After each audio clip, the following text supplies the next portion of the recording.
Viewers welcome back in our programme जी। Doctor साहब अगले शो तो पहला ਅਸੀਂ ਆਪਣੇ ਦਰਸ਼ਕਾਂ ਦੇ ਜੋ ਫੇਸਬੁੱਕ ਮੈਸੇਜ ਨੇ ਉਹ ਲਵਾਂਗੇ। ਸਾਡੇ ਕੋਲ ਕਾਫੀ ਸਾਰੇ ਮੈਸੇਜ ਨੇ ਦੋਨੋਂ ਸੈਗਮੈਂਟ ਤੇ।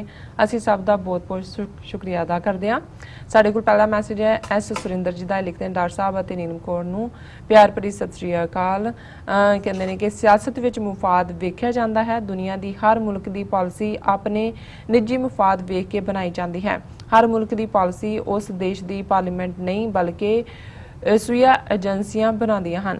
ਦੁਨੀਆ ਦੀਆਂ ਵੱਡੀਆਂ ਤਾਕਤਾਂ ਵੀ ਇਹ ਵੇਖਦੀਆਂ ਹਨ ਸਾਡੇ ਨਾਲ ਜੁੜਿਆ ਇਤਿਹਾਦੀ ਦੇਸ਼ ਸਾਡਾ ਕਿੰਨੇ ਕੁ ਕੰਮ ਆ ਸਕਦਾ ਹੈ, ਅਸੀਂ ਇਸ ਨੂੰ ਕਿੰਨਾ ਕੁ ਚਿਰ ਵਰਤ ਸਕਦੇ ਹਾਂ।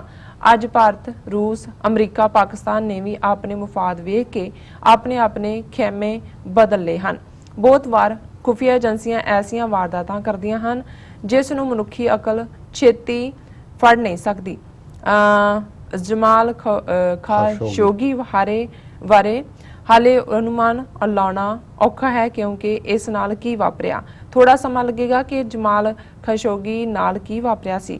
अरब विच सारियां अरब रियासतां मां शक्तियां ने बर्बाद कर दित्तियां हन। अमरीका कदे भी इजराइल दे खिलाफ किसी नूं ताकतवर नहीं बनन दिंदा। यहूदी सारे क्रिश्चियन देशां दे वपार हथियारां नूं कंट्रोल कर रहे हैं। तुहाडा प्रोग्राम बहुत वधिया है, तुसीं सारी दुनिया की घटनाक्रम ते तिखी नज़र रखते हो। आमीन। एस सुरिंदर। हाँ जी, एस सुरिंदर जी तुहाडा बहुत बहुत शुक्रिया। तुसीं बड़े सूझवान वीर हो और हमेशा तुसीं साडी हौसला अफजाई भी करते हो जी। उन्होंने बिल्कुल ठीक किया कि इनका एंड ये वपार है और हथियारों का वपार किसी होर नूं पावरफुल ना होण देना और बदलते अलायंस।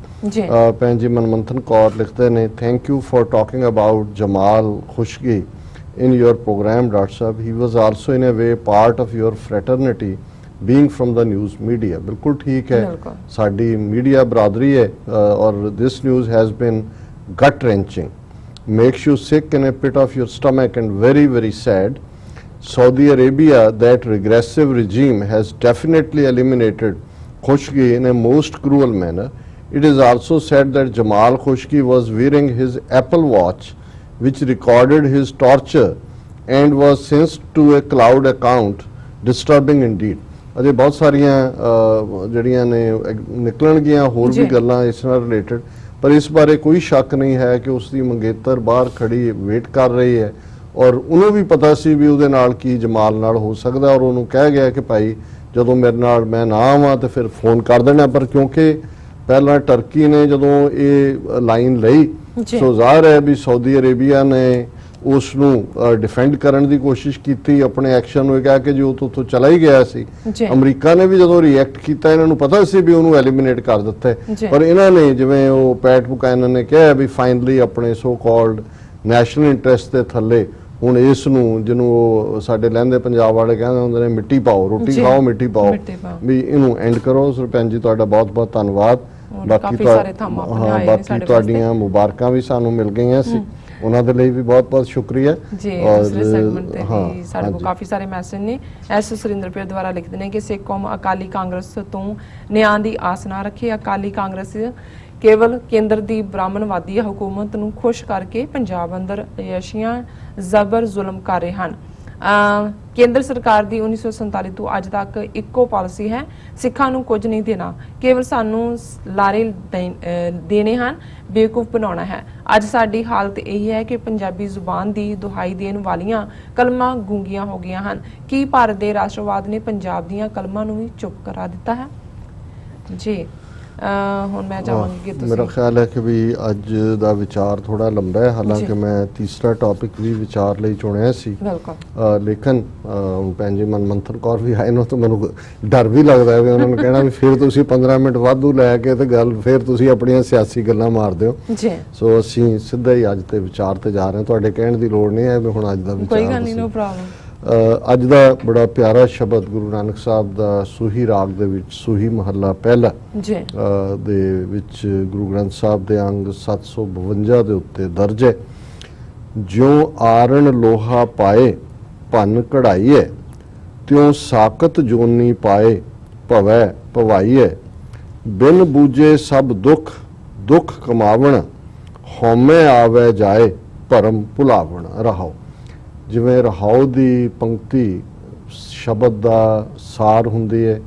ਇਹ ਇਕੱਲਾ ਸ਼ਬਦ ਦਾ ਸੈਂਟਰਲ ਆਈਡੀਆ ਹੀ ਨਹੀਂ ਹੁੰਦਾ। ਜਿਵੇਂ ਮੈਂ ਅੱਗੇ ਵੀ ਇਹ ਕਿਹਾ ਸੀ ਕਿ ਜਦੋਂ ਹਰ ਸ਼ਬਦ ਦੇ ਉੱਤੇ ਰਾਗ ਹੈ ਤੇ ਇਹ ਰਾਗੀ ਸਿੰਘਾਂ ਦੇ ਲਈ ਹਦਾਇਤ ਹੈ ਕਿ ਉਹਨਾਂ ਨੇ ਇਸ ਰਾਗ ਦੇ ਵਿੱਚ ਗਾਣਾ। ਕਈ ਥਾਂ ਤੇ ਘਰ ਹੁੰਦਾ, ਘਰ ਤਾਲ ਦੇ ਨਾਲ ਜੁੜਿਆ ਹੁੰਦਾ।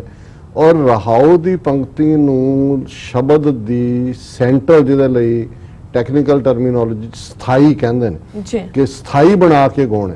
ਪਰ ਬਹੁਤ ਵਾਰ ਹੁਣ ਅੱਜ ਮੇਰਾ ਖਿਆਲ ਹੈ 99.9% ਮੈਂ ਕਹਾਂ ਤੇ ਸ਼ਾਇਦ ਗਲਤ ਨਾ ਹੋਵਾਂ, ਉਹ ਇਹ ਰਹਾਉ ਦੀ ਪੰਕਤੀ ਨੂੰ ਸਥਾਈ ਨਹੀਂ। ਪੁਰਾਤਨ ਕੀਰਤਨੀ ਪਰੰਪਰਾ 'ਚ ਭਾਈ ਧਰਮ ਸਿੰਘ ਜ਼ਖਮੀ, ਭਾਈ ਅਵਤਾਰ ਸਿੰਘ, ਇਹ ਸਾਰੇ ਉਸ ਪਰੰਪਰਾ ਦੇ, ਭਾਈ ਸਮੁੰਦ ਸਿੰਘ, ਉਹ ਸਨ ਜਿਹੜੇ ਇਹ ਸਾਰੇ, ਭਾਈ ਹੀਰਾ ਸਿੰਘ, ਇਹ ਫੋਲੋ ਕਰਦੇ ਸੀ। ਕਿਉਂਕਿ ਬਹੁਤ ਵਾਰ ਰਹਾਉ ਦੀ ਪੰਕਤੀ ਇੰਨੀ ਜਿਹੜੀ ਆਮ ਸੰਗਤ ਦੇ ਵਿੱਚ ਪ੍ਰਚਲਿਤ ਨਹੀਂ ਹੁੰਦੀ, ਜਿੰਨੇ ਕਿ ਕੋਈ ਤੁਕ, ਜਿਵੇਂ ਲੱਖ ਖੁਸ਼ੀਆਂ ਪਾਤਸ਼ਾਹੀਆਂ ਜੇ ਸਤਗੁਰ ਨਦਰ ਕਰੇ, ਨਿਮਕ ਏਕ ਹਰ ਨਾਮ ਦੇ, ਮੇਰਾ ਮਨ ਤਨ ਸੀਤਲ ਹੋਏ। ਹੁਣ ਜੇ ਤੁਸੀਂ ਇਹਦੇ 'ਚ ਦੇਖੋਗੇ ਰਹਾਉ ਦੀ ਪੰਕਤੀ ਡਿਫਰੈਂਟ ਹੈ, ਲੇਕਿਨ ਜਿਹੜੀ ਸਥਾਈ ਬਣਾਈ ਹੁੰਦੀ ਹੈ ਲੱਖ ਖੁਸ਼ੀਆਂ ਪਾਤਸ਼ਾਹੀਆਂ। ਸੋ ਇਸੇ ਤਰ੍ਹਾਂ ਇੱਕ ਹੋਰ ਪਪੂਲਰ ਸ਼ਬਦ, ਜੋ ਮੰਗੇ ਠਾਕੁਰ ਆਪਣੇ ਤੇ ਸੋਈ ਸੋਈ ਦੇਵੇ। ਹੁਣ ਇਹ ਸਥਾਈ ਬਣਾਏ ਹੁੰਦਾ ਹੈ। ਬਹੁਤ ਵਾਰੀ ਇਹੀ ਹੁੰਦਾ ਹੈ ਕਿ ਵੀ, ਲੇਕਿਨ ਜੇ ਅਸੀਂ ਇਸ ਪੂਰੇ ਸ਼ਬਦ ਨੂੰ ਦੇਖਦੇ ਹਾਂ ਤੇ ਫਿਰ ਹਰ ਜਨ ਰਾਖੇ ਗੁਰੂ ਗੋਬਿੰਦ, ਕੰਠ ਲਾਏ ਅਵਗੁਣ ਸਭ ਮੇਟੇ, ਦਿਆਲ ਪੁਰਖ ਬਖਸ਼ੰਦ ਰਹਾਓ, ਜੋ ਮੰਗੇ ਠਾਕੁਰ ਆਪਣੇ। ਹੁਣ ਇਹ ਹੈ ਕਿ ਵੀ ਜਦੋਂ ਤੱਕ ਹਰੀ ਦੇ ਅਸੀਂ ਜਨ ਨਹੀਂ ਬਣਾਂਗੇ ਔਰ ਉਸ ਲੈਵਲ ਨੂੰ ਹਾਸਲ ਨਹੀਂ ਕਰਾਂਗੇ ਕਿ ਗੁਰੂ ਦੀ ਨਜ਼ਰ ਦੇ ਪਾਤਰ ਬਣ ਕੇ ਗੁਰੂ ਆਪਣੇ ਗਲ ਨਾਲ ਲਾ ਕੇ ਹਰ ਜਨ ਰਾਖੇ ਗੁਰੂ ਗੋਬਿੰਦ, ਤੇ ਫਿਰ ਅਸੀਂ ਸਾਡੇ ਔਗਣ ਖਤਮ ਕਰਕੇ ਉਹ ਸਾਨੂੰ ਆਪਣੇ ਗਲ ਨਾਲ ਨਹੀਂ ਲਾ ਲੈਂਦਾ, ਫਿਰ ਜੋ ਮੰਗੇ ਠਾਕੁਰ ਆਪਣੇ ਤੇ। ਸੋ ਇਸ ਸ਼ਬਦ ਦਾ ਵੀ ਜਿਹੜਾ ਤੱਤ ਸਾਰ ਹੈ ਰਹਾਉ ਪੰਕਤੀ ਦੇ ਵਿੱਚ ਕਿ ਬਿਨ ਬੂਝੇ ਸਭ ਦੁੱਖ ਦੁੱਖ ਕਮਾਵਣਾ। ਹੁਣ ਦੁੱਖ ਕੀ ਹੈ ਤੇ ਸੁੱਖ ਕੀ ਹੈ? ਦੁੱਖ ਸੁੱਖ ਇਸ ਮਨ ਕੀ ਬਿਰਥਾ। ਹੁਣ ਕੋਈ ਚੀਜ਼ ਐਗਜ਼ਿਸਟ ਨਹੀਂ ਕਰਦੀ ਕਿ ਤੁਸੀਂ ਕਹੋ ਜੀ ਕਿ ਮੈਂ ਅੱਜ 2 ਕਿਲੋ ਦੁਖੀ ਹਾਂ ਤੇ ਅੱਜ ਮੈਂ 3 ਕੁਇੰਟਲ ਸੁਖੀ ਹਾਂ। ਨਾ ਹੀ ਉਹਨੂੰ ਤੁਸੀਂ ਗਜ਼ ਦੇ ਵਿੱਚ, ਫੀਟ ਜਾਂ ਇੰਚਸ ਦੇ ਵਿੱਚ ਮਿਣ ਸਕਦੇ ਹੋ। ਸੋ ਜਦੋਂ ਇਸ ਮਨ ਕੀ ਬਿਰਥਾ, ਮਤਲਬ ਇਹ ਹੈ ਕਿ ਦੁੱਖ ਤੇ ਸੁੱਖ ਸਾਡੀ ਉਹ ਰਿਫਲੈਕਸ਼ਨ ਹੈ ਜਿਹੜੀ ਮਾਈਂਡ ਚੋਂ ਹੀ ਪੈਂਦੀ ਹੈ ਤੇ ਮਾਈਂਡ ਹੀ ਉਸ ਨੂੰ ਡਿਸਾਈਡ ਕਰਦਾ ਹੈ। ਕਦੇ ਅਸੀਂ ਗਮਗੀਨ ਹੈ, ਕਦੇ ਅਸੀਂ ਬੜੇ ਖੁਸ਼ ਹੈ, ਕਦੇ ਚਾਹ ਦਾ ਕੱਪ ਪੀ ਕੇ ਅਸੀਂ ਖੁਸ਼ ਹੋ ਜਾਂਦੇ ਹਾਂ ਤੇ ਕਦੇ ਸਭ ਕੁਝ ਲੈ ਕੇ ਵੀ ਗਿਫਟ ਜਿਹੜਾ ਸਾਨੂੰ ਲੱਗਦਾ ਵੀ ਇਹ ਕਿਉਂ ਨਹੀਂ ਦੇ। ਸੋ ਇਸ ਦਾ ਮਤਲਬ ਹੈ ਕਿ ਦੁੱਖ ਸੁੱਖ ਕੋਈ ਵਸਤੂਆਂ ਨਹੀਂ ਨੇ, ਕੋਈ ਆਰਟੀਕਲਸ ਨਹੀਂ ਨੇ ਜਿਨ੍ਹਾਂ ਨੂੰ ਤੁਸੀਂ ਹੋਲਡ ਕਰਦੇ ਹੋ। ਇਹ ਤੁਸੀਂ ਤੱਤੀ ਤਵੀ ਤੇ ਬੈਠ ਕੇ, ਸਿਰ ਤੇ ਰੇਤ ਪਵਾ ਕੇ, ਟਾਰਚਰ ਸੈਂਟਰਾਂ 'ਚੋਂ ਗੁਜ਼ਰ ਕੇ ਵੀ ਜਿਹੜਾ ਤੇਰਾ ਕੀਆ ਮਿੱਠਾ ਲਾਗੇ ਪੜ੍ਹਦੇ ਆ, ਜਿਹੜਾ ਹਰ ਨਾਮ ਪਦਾਰਥ ਨਾਨਕ ਮੰਗੇ, ਤੁਸੀਂ ਪੜ੍ਹ ਸਕਦੇ ਹੋ। ਔਰ ਤੁਸੀਂ ਫਸਟ ਕਲਾਸ ਜੀਵਨ ਸਟਾਈਲ ਜਿਉਂਦੇ ਆ, 에ਅਰ ਕੰਡੀਸ਼ਨ ਗੱਡੀਆਂ, ਖੂਬਸੂਰਤ ਘਰ, ਵਧੀਆ ਖਾਣੇ, ਉਹਨਾਂ ਸਾਰਿਆਂ ਨੂੰ ਦੇਖਦੇ ਆ ਵੀ ਤੁਸੀਂ ਜਿਹੜਾ ਉਸ ਨੂੰ ਮੰਨਦੇ ਆ ਵੀ ਤੁਸੀਂ ਉਹ ਕਹਿੰਦੇ ਹੋ ਕਿ ਨਹੀਂ ਮੈਂ ਅੱਜ ਬੜਾ ਡਾਊਨ ਹੈ, ਮੇਰਾ ਮੂਡ ਸਵਿੰਗ ਹੋ ਗਿਆ, ਫਲਾਣਾ ਹੋ ਗਿਆ। ਸੋ ਗੁਰੂ ਸਾਹਿਬ ਨੇ ਇਹ ਫਰਮਾਇਆ ਕਿ ਬਿਨ ਬੂਝੇ ਸਭ ਦੁੱਖ ਦੁੱਖ ਕਮਾਵਣ, ਕਿ ਜਿਹੜਾ ਅਸਲ ਦੇ ਵਿੱਚ ਤੱਤ ਹੈ ਜੀਵਨ ਦਾ, ਜੇ ਉਹਨੂੰ ਅਸੀਂ ਨਹੀਂ ਸਮਝਾਂਗੇ ਤਾਂ ਫਿਰ ਉਸ ਚੋਂ ਜੋ ਕੁਝ ਜਿਹਦੇ ਨਾਲ ਅਸੀਂ ਲੱਗੇ ਹੋਏ ਹਾਂ ਉਹਦੇ ਚੋਂ ਦੁੱਖ ਹੀ ਨਿਕਲੇਗਾ। ਹਉਮੈ ਆਵੇ ਜਾਏ ਭਰਮ ਭੁਲਾਵਣ, ਕਿ ਜੇ ਜੀਵਨ ਦਾ ਸਾਡਾ ਫੋਕਸ ਹਉਮੈ ਹੈ, ਅਹਮ ਹੈ, ਆਪਣੀ ਸੈਲਫ ਗ੍ਰੈਟੀਫਿਕੇਸ਼ਨ ਹੈ, ਤੇ ਫਿਰ ਆਣ ਜਾਣ ਦੀ ਜਦ ਜਿਹੜੀ ਦੁਨੀਆ ਦਾ ਚੱਕਰ ਹੈ ਉਸ 'ਚ ਅਸੀਂ ਫਸੇ ਰਹਿੰਦੇ ਹਾਂ ਔਰ ਫਸੇ ਰਵਾਂਗੇ ਔਰ ਉਸ ਚੋਂ ਸਾਡਾ ਦੁੱਖ ਨਹੀਂ ਜਾਏਗਾ ਤੇ ਅਸੀਂ ਦੁਖੀ ਹੋਵਾਂਗੇ। ਔਰ ਇਹ ਇਵੇਂ ਹੀ ਹੈ, ਗੁਰੂ ਸਾਹਿਬ ਨੇ ਫਰਮਾਇਆ ਜਿਉਂ ਆਰਣ ਲੋਹਾ ਪਾਏ ਭੰਨ ਕਢਾਈਏ। ਹੁਣ ਜੇ ਪੁਰਾਣੇ ਵੇਲੇ 'ਚ ਤੁਹਾਨੂੰ ਤੁਸੀਂ ਪਤਾ ਨਹੀਂ ਦੇਖੀ ਹੈ ਕਿ ਨਹੀਂ, ਲੋਹਾਰ ਦੀ ਭੱਠੀ ਦੇਖੋ।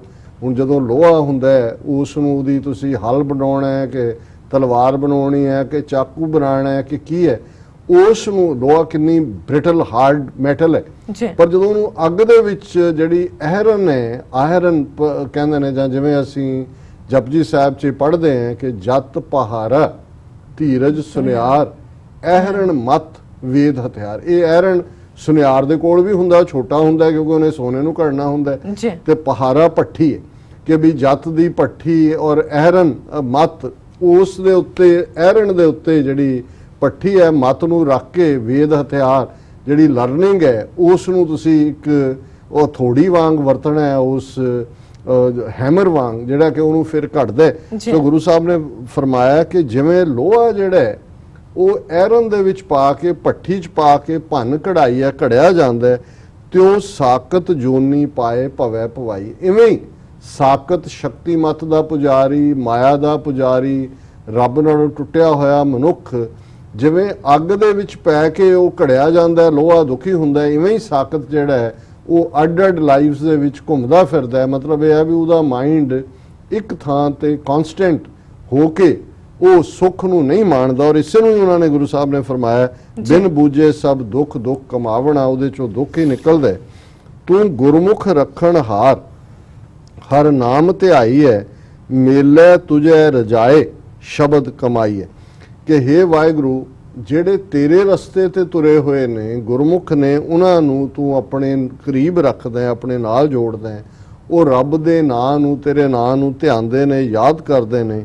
ਮੇਲੇ ਤੁਝੇ ਰਜਾਏ ਸ਼ਬਦ ਕਮਾਈ ਹੈ, ਪਰ ਇਹ ਤੇਰੀ ਰਜ਼ਾ ਹੈ ਜੇ ਤੂੰ ਉਹਨਾਂ ਨੂੰ ਆਪਣੇ ਨਾਲ ਮੇਲ ਲੈ ਔਰ ਉਹ ਉਸ ਮੇਲ ਦੇ ਨਾਲ ਤੇਰੇ ਸ਼ਬਦ ਦੇ ਉੱਤੇ ਅਮੰਨਾ ਕਰਕੇ ਸ਼ਬਦ ਦੀ ਕਮਾਈ ਕਰਨ। ਤੂੰ ਕਰ ਵੇਖੈ ਆਪ ਦੇ ਸੋ ਪਾਈ ਹੈ, ਤੂੰ ਦੇਖੈ ਥਾਪ ਉਥਾਪ ਦਰ ਬਿਨਾਈ ਹੈ। ਹੁਣ ਤੂੰ ਇਹ ਸਾਰੀ ਕ੍ਰੀਏਸ਼ਨ ਕੀਤੀ ਹੈ ਕਿ ਕਰ ਕਰ ਵੇਖੈ ਸਿਰਜਣਹਾਰ, ਨਾਨਕ ਸੱਚੇ ਕੀ ਸਾਚੀ ਕਾਰ। ਤੇਰੀ ਇਹ ਕ੍ਰੀਏਸ਼ਨ ਟਰੂਥ ਹੈ, ਤੂੰ ਕ੍ਰੀਏਟ ਕੀਤਾ, ਤੂੰ ਕਰ ਕਰ ਵੇਖੈ ਆਪ ਦੇ ਸੋ ਪਾਈ ਹੈ। ਹੁਣ ਜਿਹੜਾ ਜੋ ਕੁਛ ਵੀ ਹੈ ਜੇ ਤੂੰ ਕਿਸੇ ਨੂੰ ਦਿੱਤਾ ਤੇ ਫਿਰ ਉਹਨੇ ਹਾਸਲ ਕੀਤਾ। ਜੋ ਪਾਵੇ ਭਾਂਡੇ ਵਿੱਚ ਵਸਤ ਸਾ ਨਿਕਲੇ, ਕਿਆ ਕੋਈ ਕਰੇ ਵਿਚਾਰਾ। ਕੋਈ ਵਿਚਾਰਾ ਕੀ ਕਰ ਸਕਦਾ ਹੈ? ਜੋ ਤੂੰ ਦਿੱਤਾ ਹੋਇਆ, ਜੋ ਦੇ ਸੋ ਪਾਈ ਹੈ। ਤੂੰ ਦੇਖੇ ਥਾਪ ਉਥਾਪ ਦਰ ਬਿਨਾਈ ਹੈ ਕਿ ਤੂੰ ਕ੍ਰੀਏਟ ਕਰਦਾ ਹੈ ਕਿਸੇ ਚੀਜ਼ ਨੂੰ, ਥਾਪਦਾ ਫਿਰ ਉਥਾਪਦਾ, ਫਿਰ ਤੂੰ ਉਹਨੂੰ ਡਿਸਟਰੋਏ ਕਰਦਾ। ਇਹ ਤੇਰੇ ਹੀ ਹੈ, ਦਰ ਬਿਨਾਈ ਹੈ। ਤੂੰ ਸਭ ਨੂੰ ਆਪਣੀ ਨਜ਼ਰ ਦੇ ਵਿੱਚ ਜਿਹੜਾ ਹੈ ਉਹ ਉਹਦੀ ਨਿਗਾਹਬਾਨੀ ਕਰਦਾ। ਬੀਨ ਦੇਖਣ ਨੂੰ ਕਹਿੰਦੇ ਨੇ, ਉਹ ਸਭ ਦੀ ਨਿਗਰਾਨੀ ਸਾਂਭ ਸੰਭਾਲ ਤੂੰ ਕਰਦਾ। ਦੇਹੀ ਹੋਵਗ ਖਾਕ ਪਵਨ ਉਡਾਈ ਹੈ, ਇਹ ਕਿੱਥੇ ਘਰ ਔਤਾਕ ਮਹਿਲ ਨਾ ਪਾਈ ਹੈ। ਕਿ ਜਦੋਂ ਅੰਦਰੋਂ ਸਾਹ ਨਿਕਲ ਗਿਆ, ਹਵਾ ਉੱਡ ਗਈ, ਜਿਵੇਂ ਕਹਿੰਦੇ ਨੇ ਕੀ ਹੋਇਆ ਜੀ, ਫੂਕ ਨਿਕਲ ਗਈ, ਫਿਰ ਕੀ ਇਹ ਦੇਹੀ ਹੋਵਗੀ ਖਾਕ, ਕਿ ਦੇਹ ਨੂੰ ਤਾਂ ਲਿਜਾ ਕੇ ਉਹਨਾਂ ਨੇ ਸੰਸਕਾਰ ਕਰ ਦੇਣਾ। ਹਵਾ ਨਿਕਲੀ, ਸਾਹ ਨਿਕਲਿਆ, ਦੇਹ ਦਾ ਅੰਤ ਹੋਇਆ। ਫਿਰ ਇਹ ਜਿਹੜੇ ਅਸੀਂ ਘਰ ਇੰਜੋਏ ਕਰਦੇ, ਕਿੱਥੇ ਘਰ ਔਤਾਕ ਹੁੰਦੀ ਹੈ ਬੈਠਕ, ਇਹ ਸੋਹਣੀਆਂ ਬੈਠਕਾਂ ਮਹਿਲ ਨਾ ਪਾਈਏ, ਇਹ ਕੋਈ ਵੀ ਸਾਨੂੰ ਨਸੀਬ ਨਹੀਂ ਹੋਏਗਾ। ਦਿਓ ਦੀਵੀ ਅੰਧ ਘੋਰ ਅਬ ਮੁਹਾਈ ਹੈ, ਗਰਭ ਮੁੱਸੈ ਘਰ ਚੋਰ ਕਿਸ ਰਵਾਈ ਹੈ। ਕਿ ਭਾਈ ਅਸੀਂ ਜਦੋਂ ਅਗਿਆਨ ਦੇ ਹਨੇਰੇ ਵਿੱਚ ਜੀ ਰਹੇ ਹਾਂ, ਇਹ ਇਵੇਂ ਹੀ ਹੈ ਕਿ ਦਿਨ ਦੀਵੀ ਹਨੇਰਾ, ਔਰ ਇਸ ਦੇ ਵਿੱਚ ਹੈ ਕਿ ਕੱਬ ਮੁਹਾਈ ਹੈ ਕਿ ਘਰ ਦਾ ਮਾਲ ਮੁਹਾਣਾ ਹੁੰਦਾ, ਲੁੱਟਿਆ ਜਾ ਰਿਹਾ ਹੈ। ਅਸੀਂ ਅਗਿਆਨਤਾ ਦੇ ਵਿੱਚ ਫਸੇ ਹੋਏ ਹਾਂ ਤੇ ਇਹਦੇ ਲਈ ਅਸੀਂ ਆਪ ਜ਼ਿੰਮੇਵਾਰ ਹਾਂ, ਕਿਉਂਕਿ ਗਰਭ ਮੁੱਸੈ ਘਰ ਚੋਰ। ਗਰਭ ਹੰਕਾਰ ਨੇ ਜਿਹੜਾ ਸਾਡੇ ਅੰਦਰ ਬੈਠਾ ਚੋਰ ਹੈ, ਸਾਡੇ ਘਰ ਨੂੰ ਲੁੱਟ ਲਿਆ। ਕਿਸ ਰਵਾਈ ਹੈ, ਸ਼ਿਕਾਇਤ ਕਿਹਨੂੰ ਕਰਨੀ? ਅਸੀਂ ਆਪਣੇ ਗਰਭ ਦੀ ਬਦੌਲਤ ਹੀ ਜਿਹੜਾ ਹੈ ਉਸ ਅਹਮ ਦੀ ਬਦੌਲਤ, ਹਉਮੈ ਦੀ ਬਦੌਲਤ ਆਪਣੇ ਉਸ ਸੱਚ ਤੋਂ ਦੂਰ ਹੈ। ਗੁਰਮੁਖ ਚੋਰ ਨਾ ਲਾਗ ਹਰ ਨਾਮ ਜਗਾਈ ਹੈ, ਸ਼ਬਦ ਨਿਵਾਰੀ ਆਗ ਜੋਤ ਦਿਬਾਈ ਹੈ। ਪਰ ਜਿਹੜਾ ਗੁਰਮੁਖ ਹੈ, ਜਿਹਨੇ ਗੁਰੂ ਦੇ ਵੱਲ ਮੂੰਹ ਕੀਤਾ ਹੈ, ਉਸ ਦੀ ਸਿੱਖਿਆ ਤੇ ਅਮੰਨਾ ਕਰਦਾ ਹੈ, ਉਹਨੂੰ ਇਹ ਜਿਹੜਾ ਹਉਮੈ ਦਾ ਚੋਰ ਹੈ ਉਸਦੇ ਘਰ ਨੂੰ ਨਹੀਂ ਲੁੱਟ ਸਕਦਾ। ਔਰ ਉਹ ਹਰੀ ਦੇ ਨਾਮ ਦੇ ਨਾਲ ਹਮੇਸ਼ਾ ਜਾਗਦਾ ਰਹਿੰਦਾ ਹੈ। ਸ਼ਬਦ ਨਿਵਾਰੀ ਆਗ, ਗੁਰੂ ਦੇ ਸ਼ਬਦ ਦੀ ਬਦੌਲਤ ਉਹਦੇ ਅੰਦਰਲੀ ਤ੍ਰਿਸ਼ਨਾ ਦੀ ਅੱਗ ਖਤਮ ਹੋ ਜਾਂਦੀ ਹੈ। ਹਰ ਨਾਮ ਜਗਾਈ ਹੈ, ਰੱਬ ਦਾ ਨਾਮ ਉਹਨੂੰ ਹਮੇਸ਼ਾ ਜਾਗਦਾ ਰੱਖਦਾ ਹੈ। ਗੁਰਮੁਖ ਚੋਰ ਨਾ ਲਾਗ ਹਰ ਨਾਮ ਜਗਾਈ ਹੈ, ਫਿਰ ਸ਼ਬਦ ਨਿਵਾਰੀ ਆਗ ਜੋਤ ਦਿਪਾਈ ਹੈ। ਲਾਲ ਰਤਨ ਹਰ ਨਾਮ ਗੁਰ ਸੁਰਤ ਬੁਝਾਈ ਹੈ, ਸਦਾ ਰਹਿ ਨਾ ਕਾਮ ਜੇ ਗੁਰਮਤ ਪਾਈ ਹੈ। ਰਾਤ ਦਹਿ ਹਰ ਨਾਉ ਮਨ ਵਸਾਈ ਹੈ, ਨਾਨਕ ਮੇਲ ਮਿਲਾਏ ਜੇ ਤੁਧ ਪਾਈ ਹੈ। ਕਿ ਭਾਈ ਇਹ ਜਿਹੜਾ ਵਾਹਿਗੁਰੂ ਦਾ ਨਾਂ ਜਿਹੜਾ ਇੱਕ ਜੂਲ ਹੈ, ਲਾਲ ਰਤਨਾ ਵਾਂਗ ਹੈ, ਇਹ ਗੁਰੂ ਦੀ ਬਖਸ਼ਿਸ਼ ਦੇ ਨਾਲ ਜਦੋਂ ਸੁਰਤ ਦੇ ਵਿੱਚ ਸਾਨੂੰ ਗਿਆਨ ਹੁੰਦਾ, ਅਸੀਂ ਬੁੱਝਦੇ ਹਾਂ, ਤੇ ਫਿਰ ਅੰਦਰ ਨਿਹਕਾਮਤਾ ਨਿਸ਼ਕਾਮਤਾ ਪੈਦਾ ਹੁੰਦੀ ਹੈ, ਜਿਹੜੀ ਗੁਰਮਤ ਦੇ ਰਸਤੇ ਤੇ ਤੁਰਿਆਂ ਹੀ ਨਸੀਬ ਹੁੰਦੀ ਹੈ।